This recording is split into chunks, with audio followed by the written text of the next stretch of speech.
Now it's time for a review of what's making the headlines in the papers this morning. Let's begin with this day newspaper.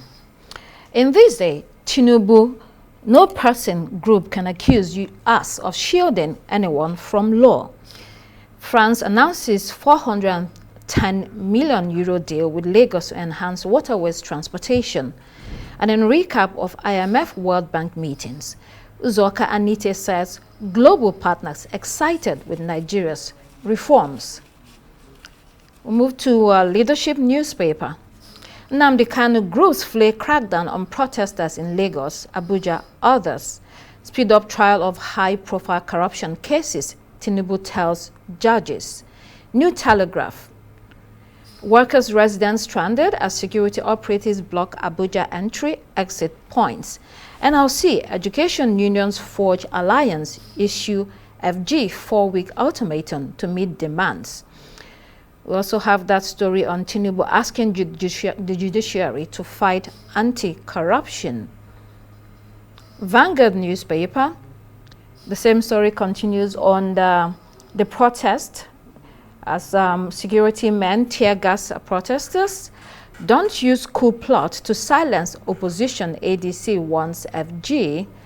We're shielding no ally. EFCC recovered 500 billion naira in 2 years.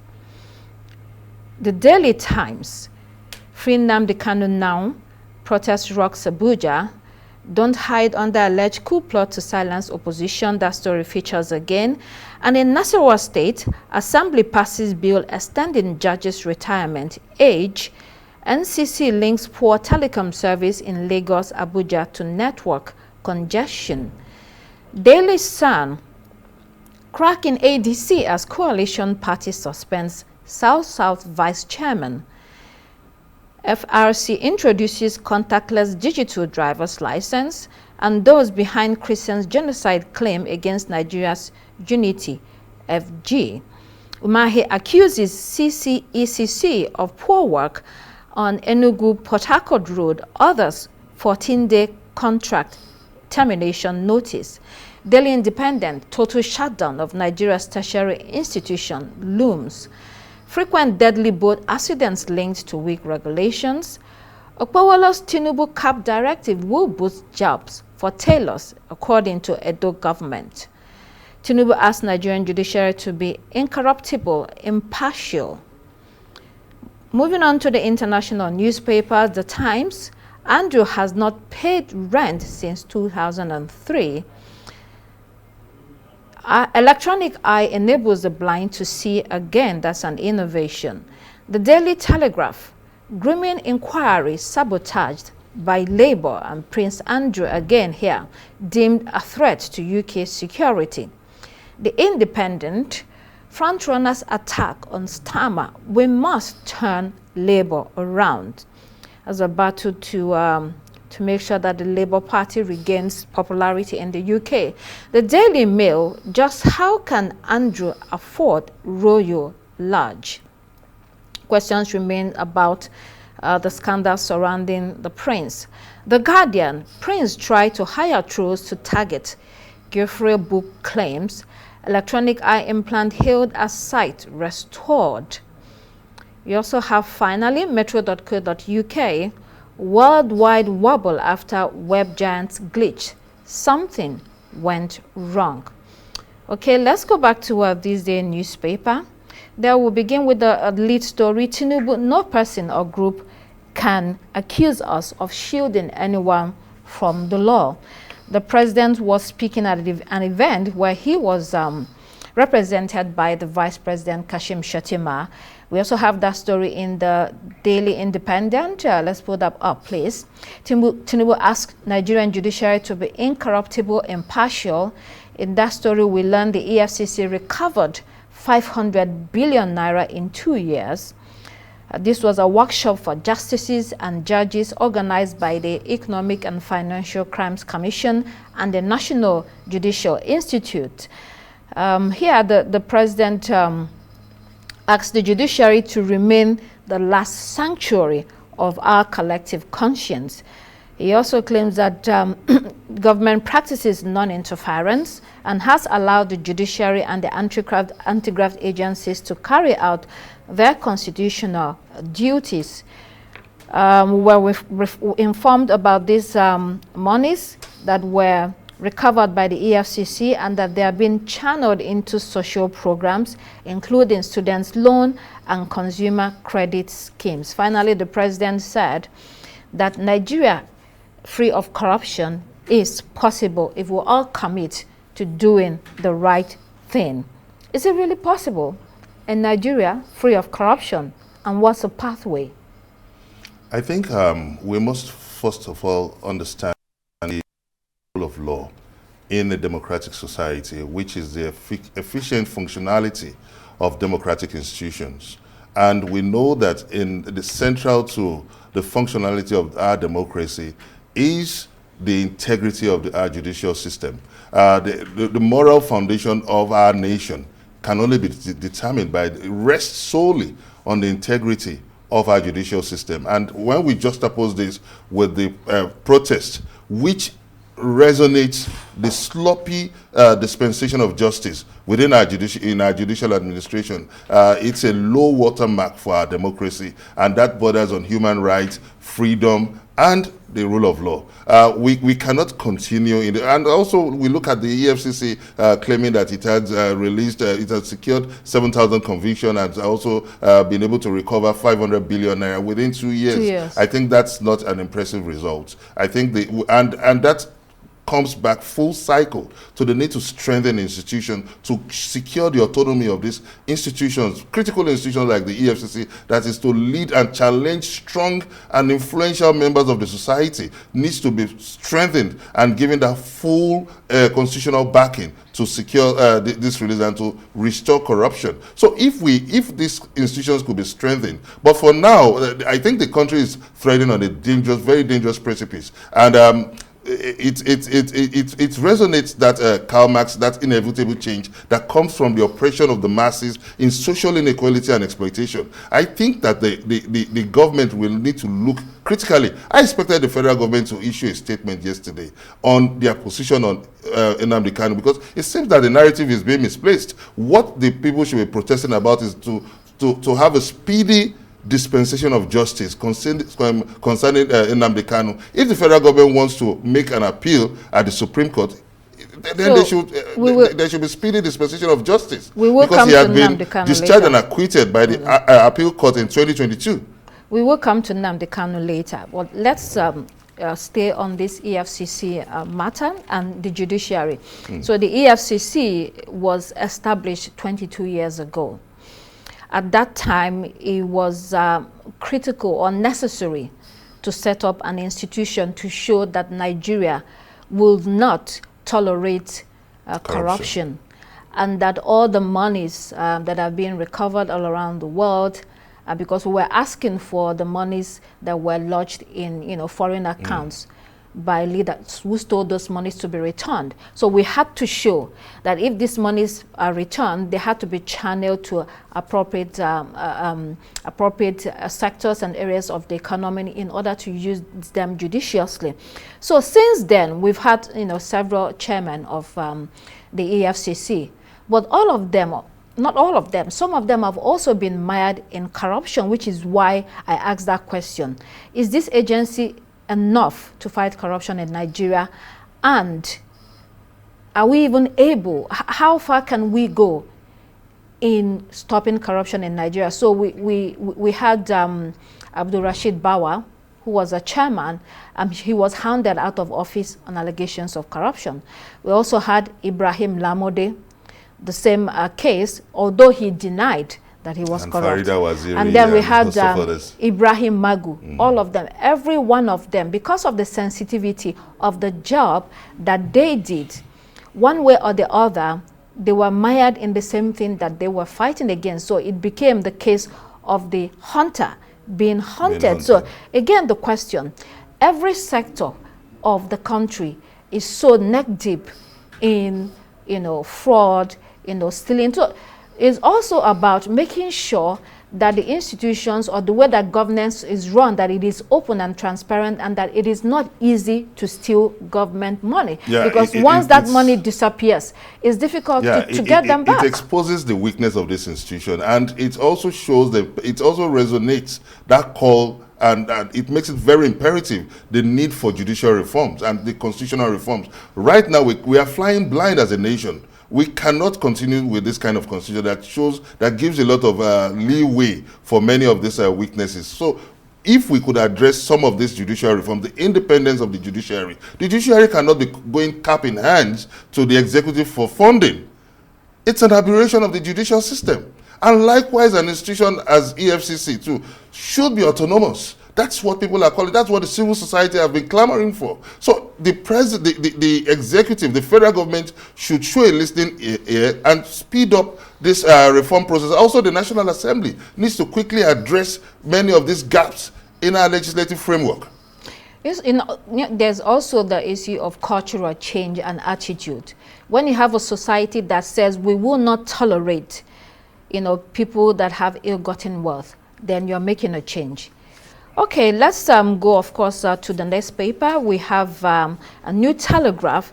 There in New Telegraph, workers, residents stranded as security operatives block Abuja entry and exit points. Residents were angry yesterday.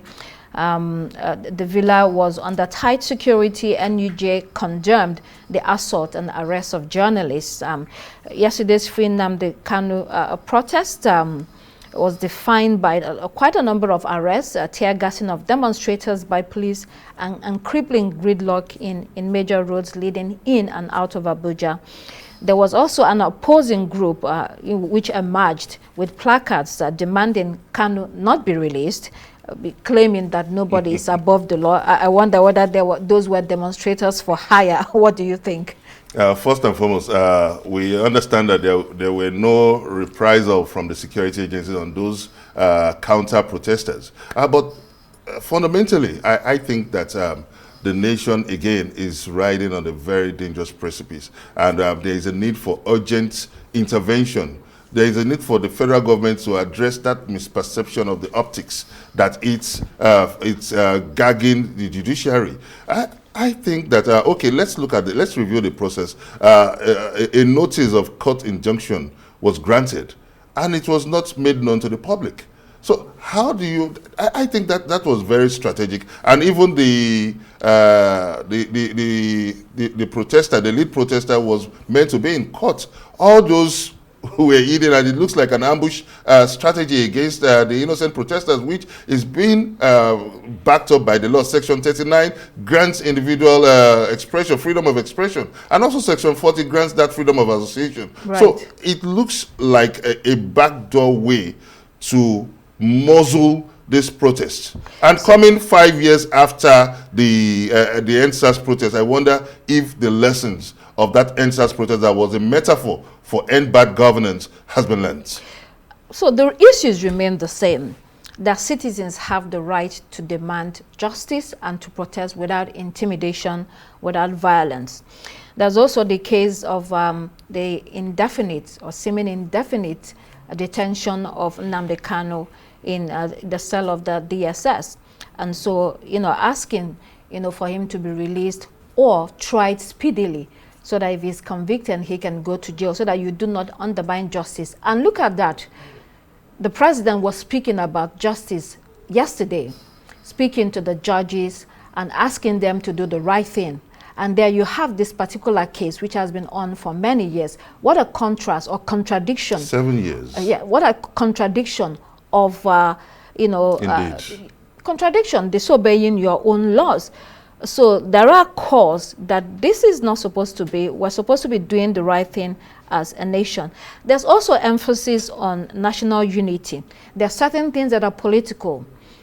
some view this as a political trial, as a political matter that should be addressed politically, not necessarily through legal means. We have had this kind of cases in the past. So the government, the ball is in the court of the president, President Bola Tinubu administration, to see what they do with this particular case. But I was watching the interview by Sowore yesterday, Omoyele Sowore, who is the leader of that protest. He granted an interview to Arise Prime Time, and he looked so exhausted yesterday night, because after the protest they had to come here for the interview. And then he was also here with Dixon Irob, one of the protesters, who equally had almost lost his voice after a very hectic day. And one thing he said was that they are promising a bigger protest, what he called the mother of all protests, if their demands are not met. But also something that struck me from what he had said previously was that an injury to one person is an injury to all. If injustice is being meted out to one person and we decide to keep quiet, eventually what happens to one person happens to every other person, and it will come round. And that is why they're saying that there should be consistency in the way we run our country. There should be consistency in the way we run the government, openness and transparency, and making sure that if you're asking people to do right thing, then you should also be leading by example. Absolutely, because the judiciary is the temple of democracy, and nothing should happen to that crucial institution that is the last hope of the masses. And when you have a case like that, I think the federal government should come up open and let us have an open and transparent trial. The defendants have also raised some reservations about the handling of the case. So let's address all this and let's have the trial commence. So I don't see any big deal. Otherwise, the optics is going to be misplaced, that the federal government is not really serious about its posture on judicial reforms. All right, let's go to Vanguard newspaper. In Vanguard this morning, don't use coup plot to silence opposition, ADC warns federal government. Now the bottom left, unite to defeat the evil APC has become, Olawekbo Hashim tells Nigerians. The African Democratic Congress believes the recent alleged coup plot is an attempt or a pretext to carry out extrajudicial surveillance. Although the ADC says any threat to Nigeria's democracy should be treated seriously, it will not condone the government exploiting the situation to instill fear in the masses. We remember that there were reports last week of alleged coup with the arrest of military officers and a former governor from the south. The defense headquarters denied this report. There are therefore conflicting reports of which ADC says might be politically engineered and exploited to divert public attention from misgovernance.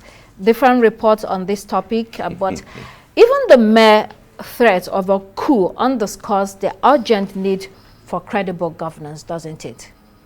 Well, I think the government have been concealing too much of an information, and it's creating a very unbalanced optics in the public space. And I wonder if the civic space is not under siege, because when you look at, okay, we understand that the Inspector General of Police flew into the country yesterday, and that shows that there must be something. But the way it's handling it, and it's also using it more as a political advantage for itself, and that is why the opposition party is worried, and they are going up in arms to say, okay, what's the deal for this issue? Why don't you, if there is a coup plot, why don't you prosecute? You know the normal way to go about these things. And just last week, the defense headquarters denied anything of such. So it's confusing, and I wonder if the what's in the offing from the federal government on this issue of coup, is it politicizing the public space? So a lot of questions. A lot of questions indeed. There's widespread disillusionment. We know that with the state of affairs in the country, there's worsening economic hardship and perceived incompetence of the political class. When you discuss with Nigerians in different circles, there's that sense that the political class or politicians do not know what they're doing. Obviously, unconstitutional grab of power is not something that Nigerians want to see. It will be condemned by many with the arguments that coups have no place in Nigeria. Instead, we should be strengthening democracy. We should be strengthening the institutions that we have today. But Nigeria's credibility and stability, most importantly, stability and progress, depends on upholding good governance, on upholding those institutions, on making sure that those that lead us are leading right, and that they are seen to be doing what they should be doing, isn't it? Yeah, you can see what happened to Madagascar, that the AU had expelled it from the 55-member bloc of nations, and that comes with a lot of economic consequence. I think Nigeria is driving a very fragile and delicate reforms now. It cannot afford any disruptive influence coming from its careless handling of the political space, because the world is watching. As the most populous black nation in Africa, we know that the international community knows that Nigeria has a crucial role to play in Africa's growth. It has shown stability. It has really shown less in terms of growth potential, but the stability has been commended by the world bodies like the IMF and the World Bank. So right now, it also needs to show its credibility in terms of governance. We cannot afford to throw this reform into a wild gamble on the altar of carelessness in the handling of the civic space. All right. We also note that there's always a potential for unrest if the government is failing. Absolutely. You know, they warned about that the mother of all protests is still coming. And if you follow, like me, I'm an apostle of Karl Marx, there is an inevitable social change that comes from the oppression of the masses in social inequality and exploitation. Yeah. So when you look at this, it's just inevitable. If it's not coming from Omoyele, it will come from somewhere. Hunger is real. It's not cosmetic. And when you look at the writings of the world from the World Bank, 139 million Nigerians are still living below poverty line. What's the rate of unemployment in the country? Youth unemployment in the country is 55%, and unemployment generally is 33%. So the writings of the world, the telltale signs are ominous that we can't afford to ignore. You say you're an apostle of Karl Marx. You look like a capitalist to me, Benga. A capitalist. You're throwing a shade at me now. It's not a shade. You look very capitalist. No.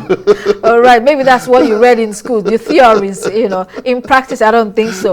Well, let's see the international headlines. Let's go to Madagascar, where the coup leader has now been sworn in as the president of the country. We have Colonel Michael Randrianirina, you know, who who says that the country will be run by a military council for 18 months, well, between 18 months and 2 years before they start thinking of elections. They haven't said they will not conduct elections. They're saying that there will be an interim period where they try to settle the country, run it, and then begin to move towards civil rule. The whereabouts of the ousted president, Andry Rajoelina, still unknown. He fled. We remember that he was said to have fled in a French military aircraft, and he was still claiming that he was in charge from wherever he was hiding. Now he's no longer in charge. A new boss has taken over there. Let's go to metro.co.uk. Worldwide wobble after web giants glitch. Something went wrong. UK banks, firms, and government sites among thousands hit as Amazon cloud server fails. The glitch hit over 1,000 companies, affecting millions of customers. Amazon says web services are recovering after the outage. But experts have warned that this could go away in an instant. The Daily Telegraph, Prince Andrew deemed threat to UK security, and in the Times, Andrew has not paid rent since 2003. I mean, it's been down the hill for Prince Andrew. Every new day there's a new scandal out. But we've had a couple of stories from the international. Your thoughts on any of them? Yeah, from Madagascar to the UK to the World Wide Web shutdown. I'll quickly nibble on a few of the stories. You know, we said here a couple of times, and we warned about the unconstitutional change of government, yes, and also the pretext of constitutional change that is masking some very dangerous coup unfolding. And now we've seen a military takeover now. The African Union has taken a decisive step, suspending Madagascar from that 54 block of nations, and it comes with severe economic sanctions. I think that's why I called for a peer review mechanism. Mark Ryan to lead the country and to midwife an 18-month transition is too much of a wild gamble for a nation that has 32 million people and 80% of its population are living below poverty. Yeah. So it calls for a serious sense of governance.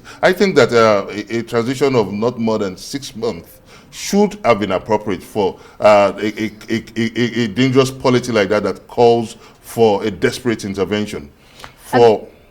And that's the thing with governance, whether it's military rule or civilian rule. When a majority of your population are living below the poverty line, it's inconceivable that you expect the country to be stable.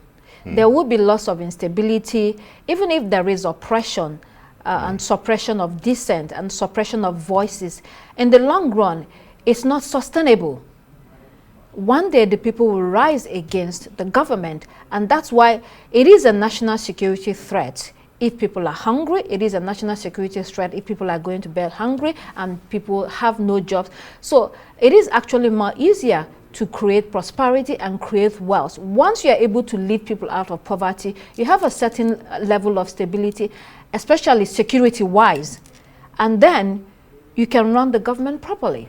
Yes, don't also forget that there is a trend to this now.